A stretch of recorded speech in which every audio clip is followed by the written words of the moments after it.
Okay, so again, I'm doing some stir fry, vegetable. This is just zucchini, red onion, and some pepper and garlic, and just sauteing this. You can eat this with whatever you want to eat it with, and that's it.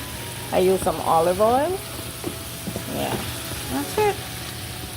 Salt and pepper. That's it. Look at it.